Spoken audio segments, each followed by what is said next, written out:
argument. This is mere rhetoric. The horse sequence has proved vexed to everyone who looks at it, and the term of choice is that it's an astonishingly bushy sequence. We don't Please know. Please explain the problem. When you I'm waiting for the answer. When you look at what the a bushy sequence is. Yeah, this is a term that's occurred very often in literature. When we look at the horse sequence, we have dozens and dozens of species entering the record suddenly and departing from the record suddenly, just as abruptly as they entered. We do not really know whether the modern horse has ancestral patterns with the dozens of other species that we find in the fossil record. So what that means is that you hold up and sure, go ahead. If we look closely at some of the amazing structures, for example, we find it very difficult. We find it very difficult to find specific antecedents. The more we study such structures, the less plausible it is that they have an ancestral pattern. Let me suggest to the audience that what Dr. Berlinski just said is in fact not correct.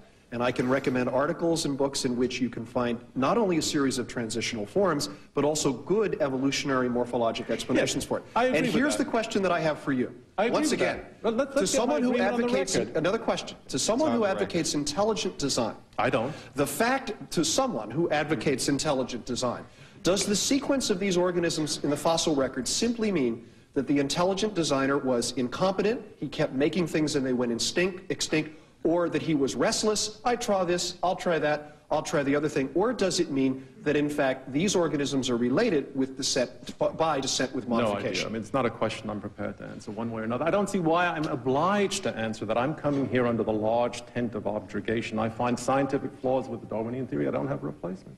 Okay. The point that I think is extremely significant is in this case, one side argued from authentic evidence and the other side said it's not enough to convince me. And I think that's a good way to end the discussion. Thank you very much.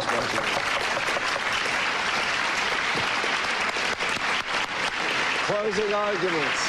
Closing arguments. First, Mary Lynn, closing for the opposition.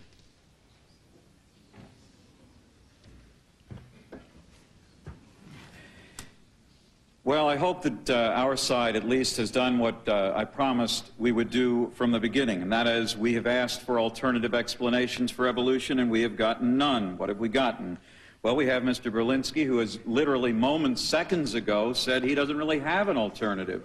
We asked Mr. Behe. He said, well, a lot of people would say it was God, but we're not quite sure, I'm not sure at least, whether he's prepared to say it's God with any sense of authority. Mr. Johnson says, well, I don't know about the biblical answers as an alternative. We'll work that out after we debunk evolution, which I think will be some time from now. We've made it clear that evolution is not a philosophy, it's not a religious idea, it's not an ideology, it's the best, indeed, it's the only scientific explanation for the fact that there is change in the natural order. We asked about intelligent design and got, I think, the best answer from Mr. Behe. Mr. Behe has, of course, compared, like it or not, compared the extraordinary complexity of the human cell to the mousetrap. He said if we look at that mousetrap, it was created by a human. In fact, Mr. Miller improved on it, as you saw earlier tonight.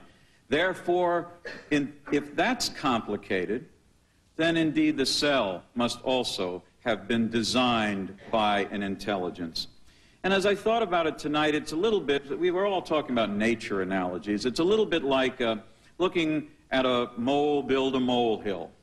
You say, that's very interesting. Then we walk out in the woods the next day and we notice a big mountain off in the distance. We say, good grief, that's enormously large. A really big mole must have built that. The truth of the matter is, it's not logical. We should be looking for different forces that result in different things. Your mousetrap was built by human hands because its components are inanimate objects. Cellular life is living, vibrant, breathing, changing matter. You're not just comparing apples to oranges, you're comparing plastic apples to organic oranges. And I think, therefore, this analogy fails. Let me close by saying, and speaking only for myself, because we do have a difference of religious opinion, I draw upon a scriptural passage which is dear to both Mr. Johnson and to myself. It comes from the first chapter of John's Gospel. It reads, in the beginning was the Word. Indeed, that word just might turn out, literally, to have been a command. Evolve. Thank you very much.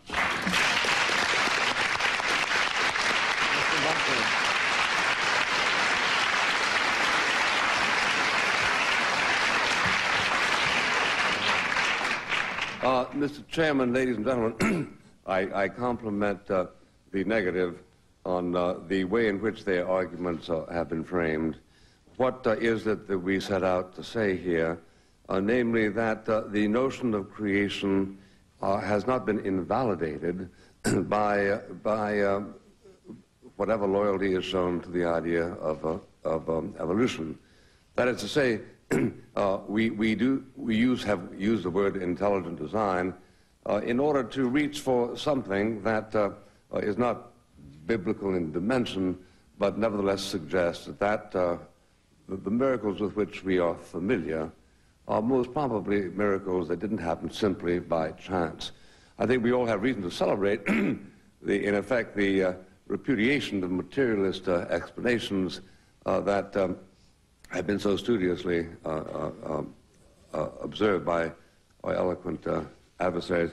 So let me just close by reading one paragraph from an essay written 20 years after Darwin. In 1864, there was a diocesan conference at Oxford.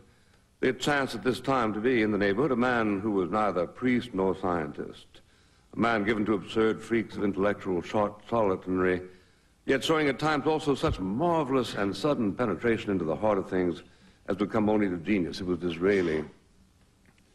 He began in his usual affected manner, slowly and rather pompously, as if he had nothing to say beyond perfunctory platitudes, and then, turning to the presiding officer, he uttered one of his enigmatic and unforgettable epigrams.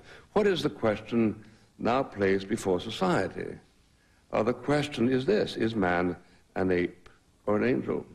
I, my lord, am on the side of the angels.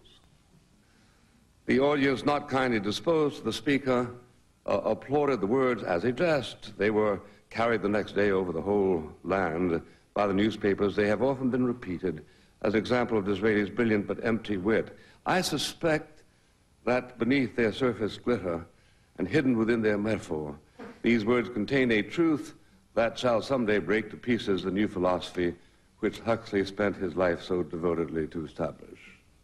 Thank you. Thank you, Mr. Buckley.